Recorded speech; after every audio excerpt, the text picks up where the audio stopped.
Ukraine war. UN nuclear watchdog to inspect Ukrainian sites. The UN's nuclear watchdog says it will send a team to inspect 2 sites in Ukraine at the government's request.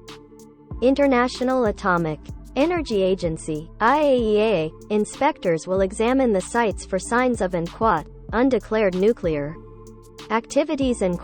Officials said. The location of the facilities was not announced, but Director General Rafael Grossi said that one of them was inspected last month. It comes amid Russian accusations that Kyiv is preparing to use dirty bombs. The devices contain radioactive material, such as uranium, which is scattered through the air when its conventional explosive detonates. They don't need to contain highly refined radioactive material, as is used in a nuclear bomb, which makes them cheaper and easier to maneuver. What is a dirty bomb? The IAEA said it received an invitation from the Ukrainian government to carry out verification activities at 2 unspecified locations, adding that the agency's inspectors already visit both sites regularly. Mr. Grossi said the IAEA inspected one of these locations 1 month ago, and all our findings were consistent with Ukraine's safeguards declarations, no undeclared nuclear activities or material were found there, he said. Ukraine's invitation to visit the sites appeared to be in response to Russia's recent allegations that 2 institutes in Ukraine were involved in preparations to produce a dirty bomb. Moscow has not offered any evidence for the claim. Russia's state-run news agency, RIA Novosti, said it had identified 2 sites, the Eastern Mineral Enrichment Plant in central Dnipropetrovsk region and the Institute for Nuclear Research in Kyiv, as the locations central to the alleged Ukrainian operation. Moscow is expected to repeat the allegation during a meeting of the UN's Security Council on Tuesday.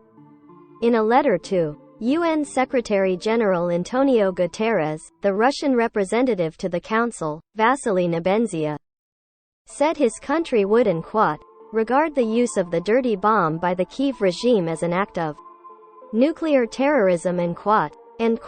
Our Ministry of Defense has also received information that this provocation can be carried out with the support of Western countries, Mr. Nebenzia wrote in his letter. Moscow's allegations have been rejected by Ukraine and its Western allies.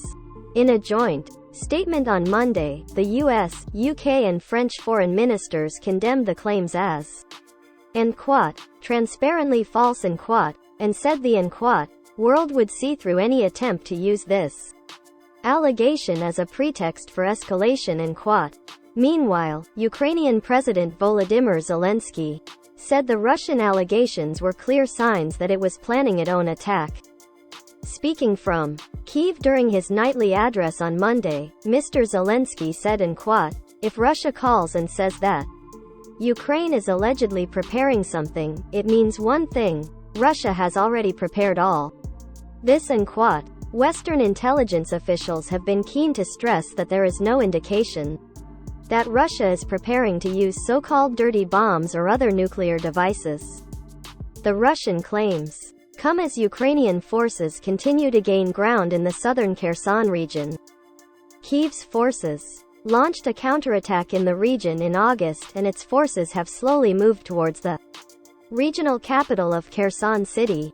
In recent days, Moscow-installed officials have fled the city and urged civilians to evacuate over the Dnieper River into Russian-controlled territory. But Ukraine's military intelligence chief, Kyrylo Budanov, warned state media that Russian troops in the region were preparing to defend the city rather than retreat. They are creating the illusion that all is lost. Yet at the same time they are moving new military units in and preparing to defend the streets of Kherson, Mr. Budanov said. Regional authorities have said that some men who chose to remain behind in the city would have the option of joining local militias to defend it, raising fears that Moscow could force men into military formations. Such actions would constitute war crimes under the Geneva Convention. Kherson is the only major Ukrainian city, a regional capital, that Russian forces have managed to capture during its invasion. We hope the video was useful to you. Like the video and subscribe. We will continue to bring you hot news every day.